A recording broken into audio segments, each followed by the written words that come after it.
नमस्कार विद्यार्थी मित्रांनो, व्यंकटेश एज्युकेशन अँड संस्कृती या आपल्या चॅनेलवर सर्वांचे सहर्ष स्वागत आहे। आजच्या व्हिडिओमध्ये आपण सर्व शालेय स्पर्धा परीक्षा, स्कॉलरशिप शिष्यवृत्ती परीक्षा, Manthan, Abhiroop, ITS, NSSE, I am winner यासारख्या सर्व स्पर्धा परीक्षांमध्ये सरळ व्याज हा घटक आपल्याला अभ्यासायचा असतो। चला तर मग आजच्या व्हिडिओमध्ये आपण सरळ व्याज आणि त्यावरील काही उदाहरणं सोडवून घेऊया। बघा, आता सरळ व्याज म्हणजे काय, तर दर वर्षाला सारख्याच असणाऱ्या व्याजास सरळ व्याज असे म्हणतात। बघा, आता व्याज कशाला म्हणतात आधी ते बघूया आपण। बघा, दुसऱ्याची रक्कम वापरल्याबद्दल द्याव्या लागणाऱ्या मोबदल्यास आपण व्याज असे म्हणतो। बघा, आपण दररोजच्या व्यवहारामध्ये व्यापारासाठी, शेतीसाठी, घरगुती अडचणींसाठी व्यक्ती बँकेकडून कर्ज घेतात। बँकेचे पैसे वापरल्याबद्दल बँक व्याज आकारते, तर काही वेळा बचतीसाठी गुंतवलेल्या पैशावर व्याज देते। आता बघा, व्याजाची आकारणी सरळ व्याज पद्धतीने किंवा चक्रवाढ व्याज पद्धतीने करतात। हे झालं व्याज म्हणजे काय।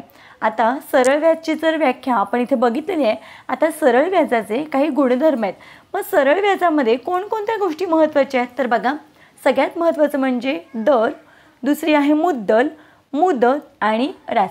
बघा, ज्यावेळेस आपण एखाद्याला पैसे देतो, आपण स्वतःसुद्धा, बँक तर देतेच, पण आपण स्वतःसुद्धा एखाद्याला पैसे देतो किंवा बँक म्हणा, तर त्यावेळेस त्या व्याजाचा दर किती टक्के असेल हे सुद्धा महत्त्वाचं असतं। मुद्दल म्हणजे किती अमाऊंट घेतले, किती रुपये दिलेत आपण त्याला, हेही महत्त्वाचं आहे। म्हणजे जेवढे पैसे आपण दिलेत किंवा बँकेकडून आपण जेवढे पैसे घेतो त्याला आपण काय म्हणतो, मुद्दल म्हणतो। आणि मुदत किती वेळासाठी घेतलंय, आणि त्या मुद्दल आणि व्याज हे दोन्ही मिळून जी एकत्रित किंमत असते त्याला आपण रास म्हणतो। बघा, हे थोडंसं आपण डीपमध्ये समजून घेऊया। बघा, प्रत्येक शेकड्यामागे म्हणजे 100 रुपयामागे एका वर्षाच्या व्याजाची जी रक्कम सांगतात त्याला दर साल दर शेकडा म्हणजेच दर असे म्हणतात। म्हणजे बघा, जर 2% व्याज असेल तर 100 रुपये मागे 2 रुपये म्हणजे 100 रुपये आणि वर 2 रुपये हे त्याचं काय झालं, व्याज झालं। त्याला आपण काय म्हणतो, दर म्हणतो।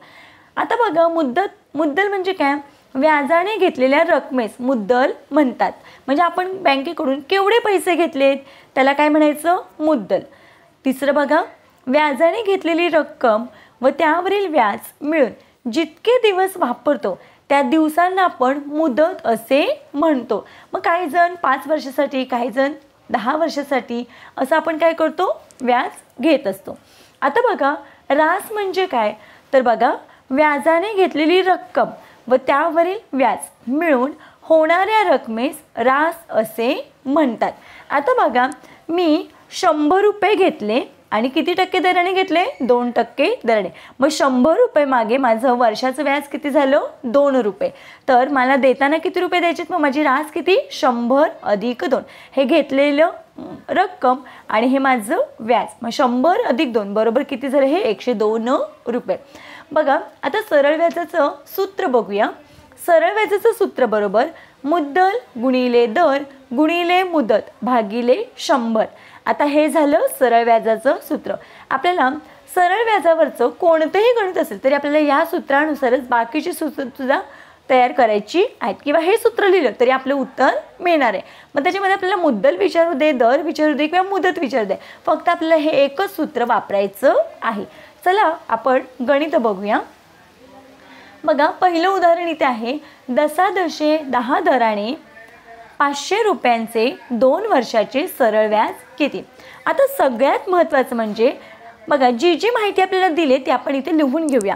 आपल्याला दिलंय काय, दर दिलाय, दर किती आहे, 10%, ठीक आहे। रुपये 500 रुपयांचे म्हणजे 500 रुपये ही काय आहे, तर मुद्दल आहे। मग इथे लिहून घेऊया, मुद्दल बरोबर 500 रुपये। आता 2 वर्ष हा दर आहे, 2 वर्ष हा काय आहे, मुदत आहे। मग मुदत बरोबर इथे लिहून घ्यायचं आहे 2 वर्ष। विचारलं की आपल्याला सरळ व्याज, मग इथे लिहून घेऊया, सरळ व्याज आपल्याला काय करायचं आहे, काढायचं आहे। बघा, हे सूत्र आहे, या सूत्रामध्ये मी इथे किमती भरते। बघा, सरळ व्याज बरोबर मुद्दल गुणिले दर गुणिले मुदत भागिले 100. बघा मुद्दल किती आहे 500 रुपये, इथे लिहून घेतले मी 500 रुपये. दर किती आहे 10 रुपये 10%. आणि वर्ष किती आहेत, मुदत आहे 2 वर्ष, म्हणून मी इथे लिहिलं 2 भागिले 100. आता बघा या शून्याला आपण हे शून्य कट केलं, राहिलेल्या संख्या लिहून घेऊया. 5 गुणिले 10 गुणिले 2. मग बघा इथे 5 गुणिले 10 गुणिले 2. बघा 5 10 50 आणि 50 दुने 100. मग बघा याचा आपल्याला सरळ व्याज आहे 100 रुपये. म्हणून आपल्या इथे या प्रश्नाचं उत्तर आहे किती 100 रुपये. या पद्धतीने आपण पहिलं गणित बघितलं. दुसरं गणित आपण बघूया. दुसरं थोडंसं याच्यापेक्षा वेगळं आहे. बघा प्रश्न वाचूया. दशादशे 10 दराने 1000 रुपयांची 2 वर्षाची रास किती. बघा पहिल्या गणितामध्ये आपल्याला सरळ व्याज विचारलं होतं, आता या गणितामध्ये आपल्याला रास विचारले. आता मगाशीच मी सूत्र सांगताना सांगितलं रास म्हणजे काय, मुद्दल अधिक व्याज बरोबर काय सरळ व्याज. मग आता इथे आपण तेच सूत्र वापरायचं. आता आपल्याला माहिती आहे दिलेली माहिती आहे, दिलेली माहिती दर 10% रुपये 1000 मुदत 2 वर्षे सरळ व्याज बरोबर प्रश्नचिन्ह. आता आपल्याला इथे रास काढायचे, पण रास माहीत होण्यासाठी आधी सरळ व्याज माहीत होणं गरजेचं आहे. बघा नेहमीप्रमाणे सूत्र सरळ व्याज बरोबर मुद्दल गुणिले दर गुणिले हे मुदत आहे किंवा कालावधी आपण म्हणू शकतो आणि भागिले 100.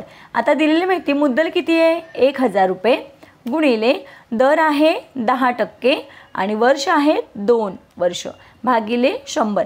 सरळ व्याज आपल्याला माहीत नाही, काढून घेऊया. या 2 शून्याला हे 2 शून्य कट केले. आता आपण इथेच गुणाकार करूया. 10 10 100 100 गुणिले 2. बघा इथे मी मांडते 10 गुणिले 10 गुणिले 2. बघा 10 10 100 100 गुणिले 2 बरोबर किती आलं 200 रुपये. मग याचं सरळ व्याज किती आहे तर 200 रुपये. आता आपल्याला काढायचं आहे काय तर रास काढायचे आहे.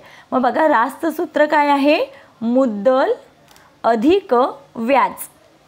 मग बघा मुद्दल किती आहे 1000 रुपये.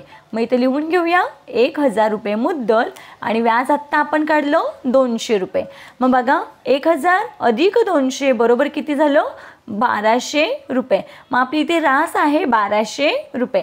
म्हणजेच दर साल दर शेकडा 10% दराने 1000 रुपयांची 2 वर्षाची रास 1200 रुपये.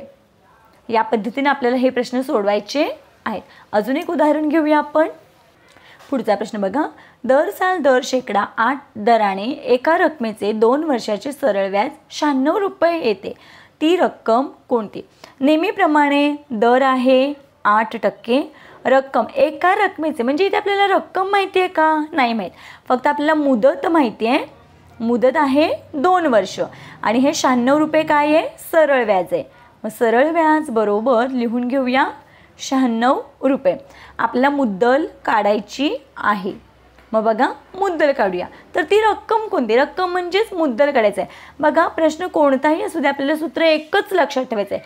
सरळ व्याज बरोबर मुद्दल गुणिले दर गुणिले मुदत आणि भागिले 100.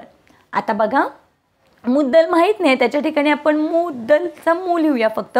दर आहे 8%, मुदत आहे 2 वर्ष भागिले 100 आहे तसं आणि सरळ व्याज दिलेलं आहे आपल्याला 96 रुपये.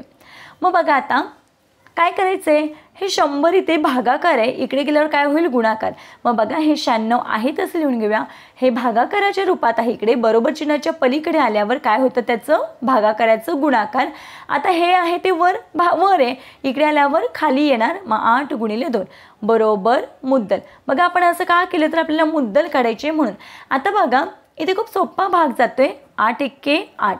बघा इथे 8 एके 8, 9तला 8 गेले, 1 राहिला, 16 राहिलेत ना. 8 दुने 16. आता इथे बघा बेके बे, बे पंचे 10 आणि बे 0 0. मग राहिले काय 12 गुणिले 50 बरोबर मुद्दल. आता बघा 12चा पाडा 5 पर्यंत म्हणूया. 12 पंचे 60 आणि हा 0 आहे तसा बरोबर मुद्दल. मग बघा बरं आपल्या या प्रश्नाचं उत्तर काय 96 रुपये. म्हणजे दशादशे 8 दराने एका रकमेचे 2 वर्षाचे सरळ व्याज 96 रुपये येते. तर ती रक्कम आहे 600 रुपये। बघा, या पद्धतीने आपण आजच्या व्हिडिओमध्ये सरळ व्याज म्हणजे काय, सरळ व्याजाचे सूत्र आणि त्यावरील काही उदाहरणं आजच्या व्हिडिओमध्ये आपण सोडवून घेतली आहेत। या पुढच्या व्हिडिओमध्ये आपण यापुढची गणितं सोडवून घेणार आहोत। आपल्या येणाऱ्या नवीन व्हिडिओसाठी चॅनलला सबस्क्राईब करा। व्हिडिओ आवडला असेल तर व्हिडिओला नक्की लाईक करा। आपल्या मित्रमैत्रिणींना जास्तीत जास्त शेअर करा। भेटूया पुढच्या व्हिडिओमध्ये। तोपर्यंत नमस्कार। थँक्यू।